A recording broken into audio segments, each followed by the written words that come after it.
Assalamualaikum and greetings to Madam. We are from Group Unique. My name is Asma Izati binti Azizuddin. My metric number is 056797. Assalamualaikum and hi, my name is Farha Najiha binti Muhammad Fairuz. My metric number is 054997. Name is Siti Noaimatin Hadi 056820.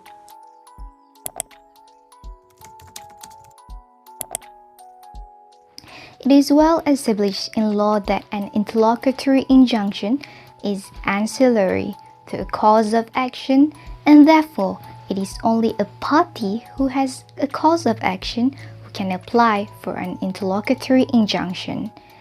The primary objective of an interlocutory injunction is to protect the plaintiff against injury for which he could not be adequately compensated in true damages.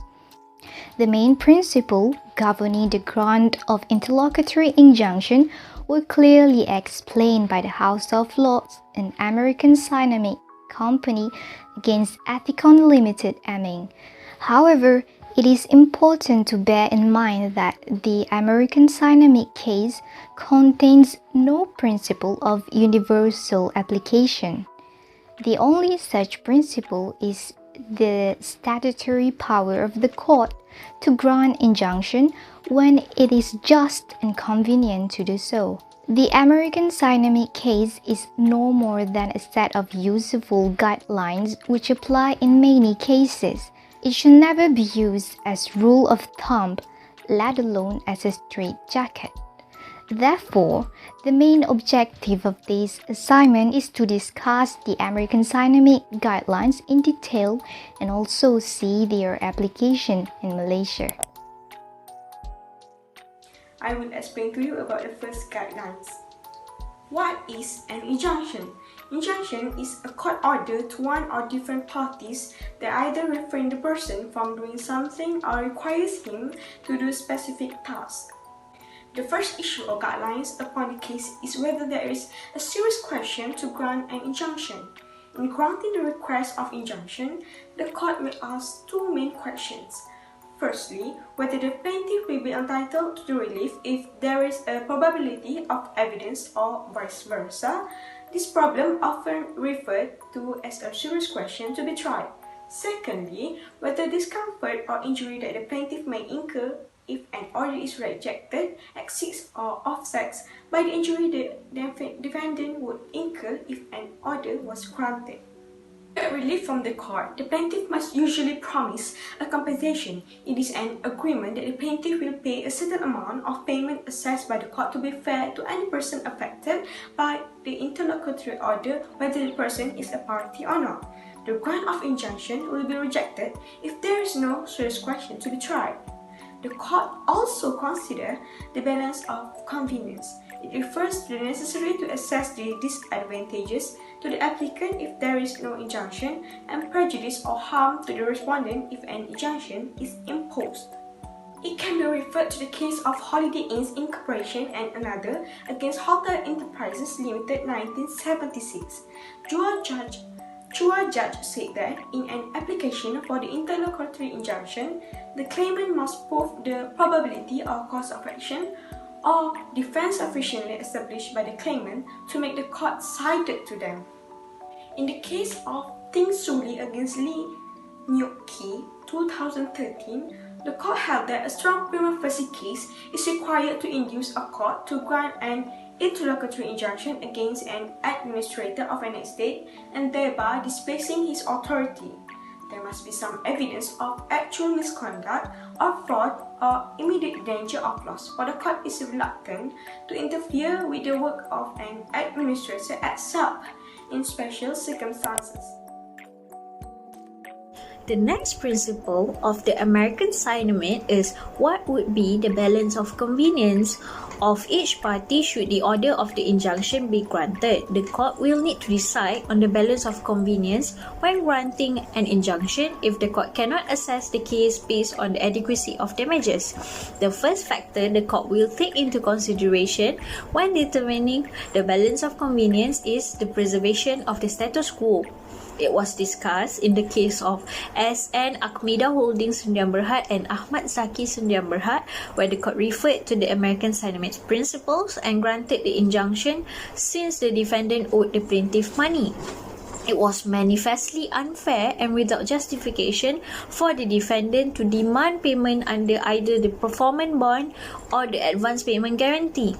This is because the only substantial sum arguably recoverable by the defendant for the unrecouped advance payment was not enough to pay back the money owed. The balance of convenience favoured the plaintiff to restrain the defendant from receiving payment under the bond or guarantee the preservation of the status quo pending the arbitration's proceedings disposal. Next, each party's relative strength is what the court considers when deciding the balance of convenience. In the case of Nalin Nai, anak perempuan Sekaran Nai, and Jasim Surah Putu Ciari and another, the court held that by referring to the American Cynamid case guidelines, the petitioner would suffer if this application is dismissed and the said land is disposed of by the second respondent to a third party. Lastly, the court will take into consideration when deciding the balance of convenience is in exceptional circumstances. In the case of Tum Huat Pelitania Plantation Sdn Bhd and Jambai Anak Jali and others, the court held that the various police report lodged by the plaintiff against the defendants after the service of the ex parte injunction order and the defendants' continued trespass and theft of the plaintiff fresh fruit demonstrated the defendant's lack of intention in obeying any order issued by the court. There are special circumstances for this court to grant the injunctive relief to the plaintiff.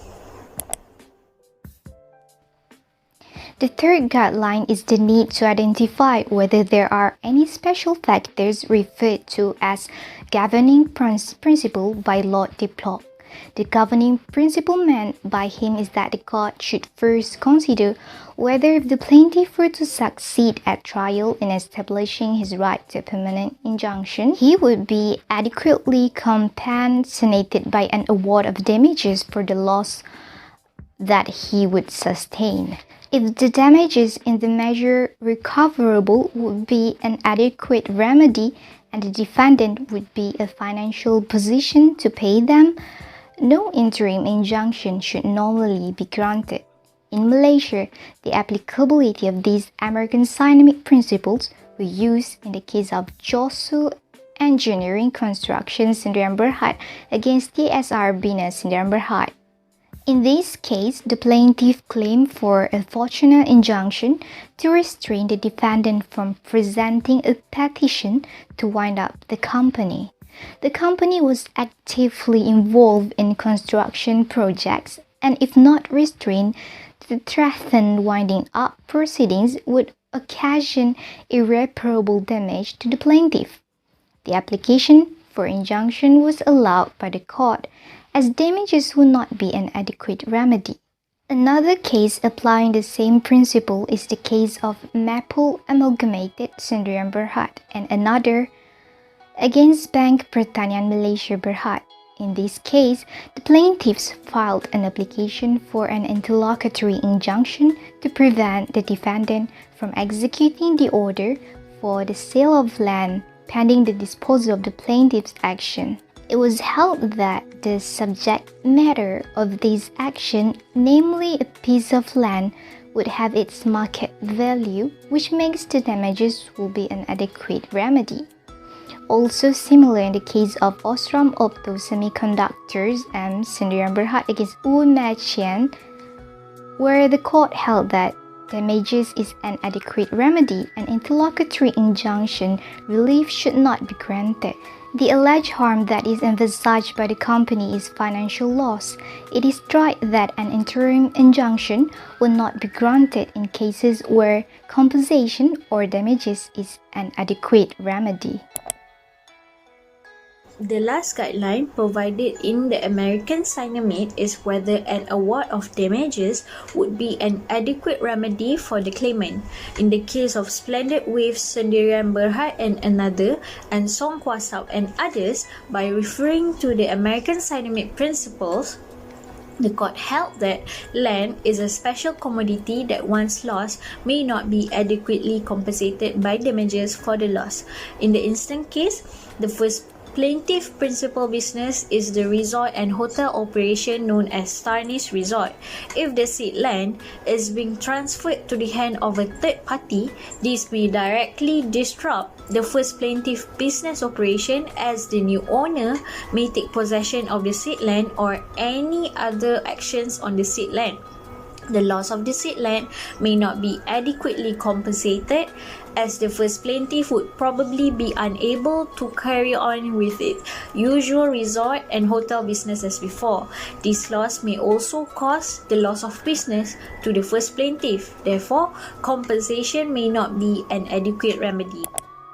It is concluded that injunction may give the party advantages from applying the demand from the general view guidelines.